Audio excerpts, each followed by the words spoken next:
Indofood, Indosemen, Bogasari itu bahkan menguasai Australia. Dia 80% gandum Australia dia yang ambil. Jadi sangat kaya Bogasari itu.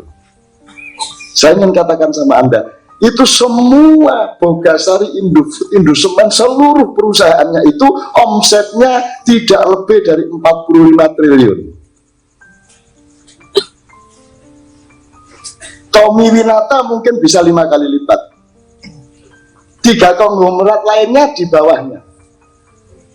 Artinya di jumlah keseluruhan paling kabeh meng 200 triliun. Pertamina tok, Mas.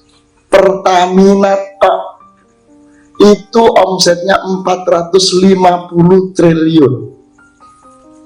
Jadi tidak benar kalau konglomerat itu terkaya di Indonesia. Orang yang paling kaya di Indonesia Anda tidak pernah tahu. Karena mereka ada di kerajaan sendiri yang kerajaan Indonesia tidak bisa masuk ke dalamnya. Jadi Bogasari, Indofood itu cuma 1/10-nya Pertamina atau salah satu BUMN. Padahal BUMN itu jumlahnya 220. PLN, Telkom, PJKA, Perhutani. Jadi Indonesia itu kaya raya. Kaya raya. Nah, orang yang pegang kerajaan ini bikin satu sistem komunikasi dengan mengumumkan dan memberi kesan secara nasional bahwa yang menjadi pencoleng dari ekonomi Indonesia adalah swasta-swasta yang 1/10-nya nggak ada tadi. Terus gue bencine karo konglomerat. Konglomerat ini sopo? Pertamina ini semono sugih. Jadi kalau lihat BUMN segitu banyak, Mas, sebenarnya setiap bayi procot itu bisa dikasih 10 juta oleh pemerintah. Tidak mungkin orang Indonesia bayar sekolah kalau BUMN itu benar-benar bekerja diaplikasikan untuk kepentingan APBN. Jadi resminya teman-teman sekalian, BUMN itu yang jumlahnya segitu banyak itu adalah 70% dari keuangan Indonesia. 70%. Yang konglomerat dan sampean itu 30%. Menurut saya. Kalau mudah-mudahan bulan depan kita tahu persis bahwa kalau begitu channel raiso apa-apa kayak gini negara. Raiso apa-apa. Ini harus ada revolusi luar biasa, bukan hanya revolusi tapi harus luar biasa. Karena lobang tikusnya itu jadi tempat untuk melakukan penggerogotan terhadap harta rakyat itu sudah tidak bisa di cover lagi, saking banyaknya. Bahkan undang-undang itu diniati untuk menciptakan lobang tikus. Amandemen-amandemen terhadap undang-undang juga mengandung dan mungkin disengaja untuk mengandung lobang tikus.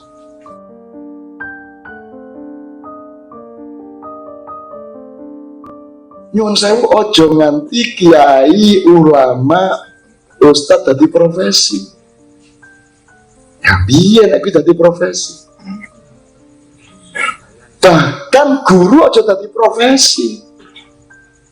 Kalau guru dibayar bukan karena dia mencari bayaran, karena negara bertanggung jawab kepada hidupnya orang yang bekerja mendidik. Itu loh.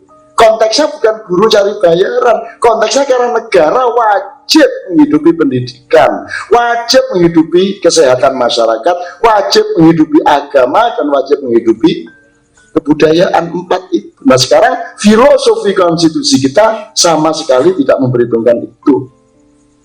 Jadi kita jadi dokter, punya rumah besar, tiangnya yang sebelah sini ini hasil orang sakit kanker 30, tiang yang sebelah sini ini hasil orang sakit ginjal, kacanya itu hasil dari orang yang seharusnya tidak opname tak suruh opname.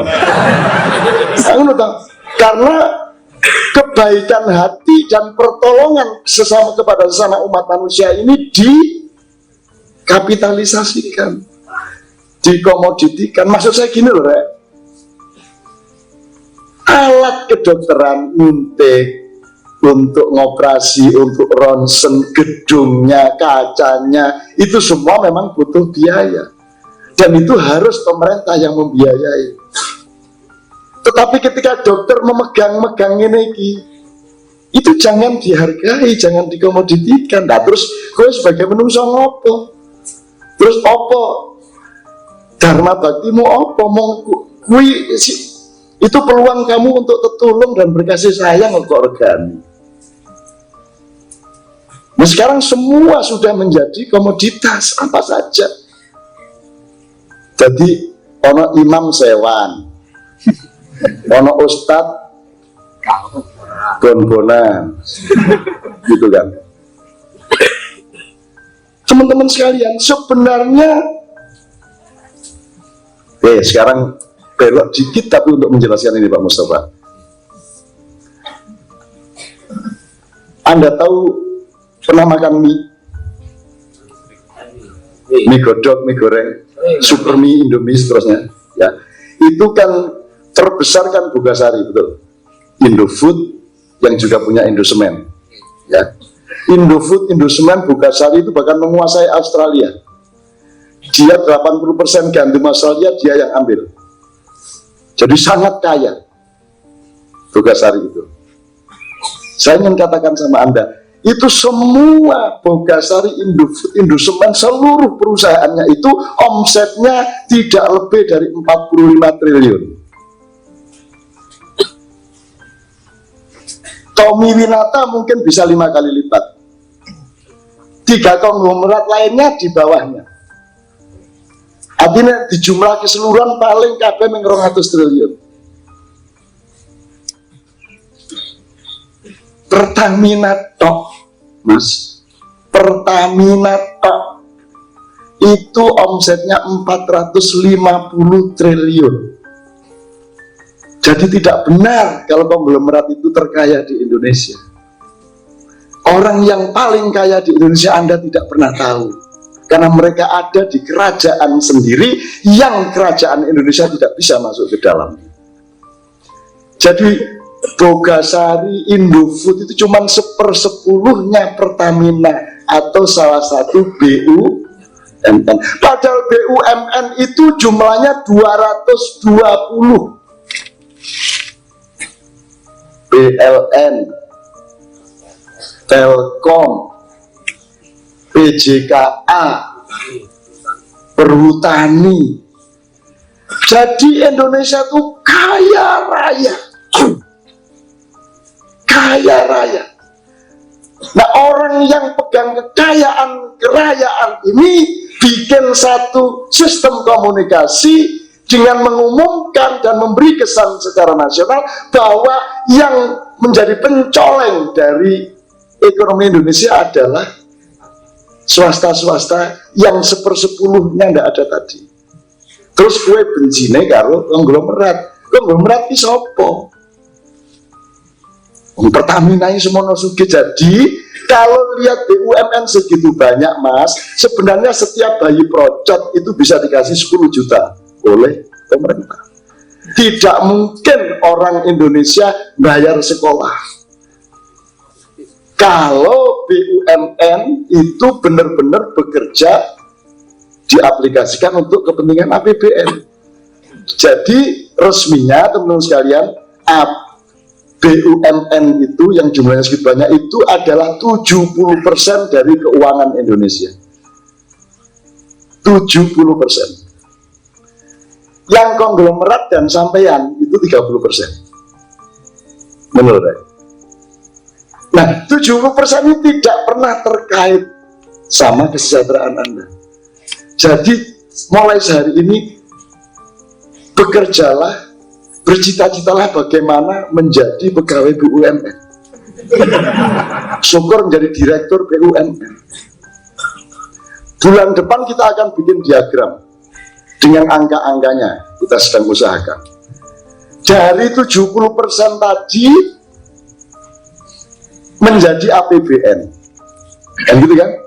APBD. Belum lagi nanti ada BUMD. Bayangkan Kalimantan Mas ya, BUMD-nya kan kaya raya, luar biasa. Jadi mustahil Indonesia itu susah, mustahil orang itu harus bayar sekolah untuk anaknya, mustahil. Mesir saja yang miskin kayak gitu sekolah gratis sampai tamat. Di Indonesia kita bayar begitu mahal. Itu sekarang bukan hanya BUMN, BHMN Barat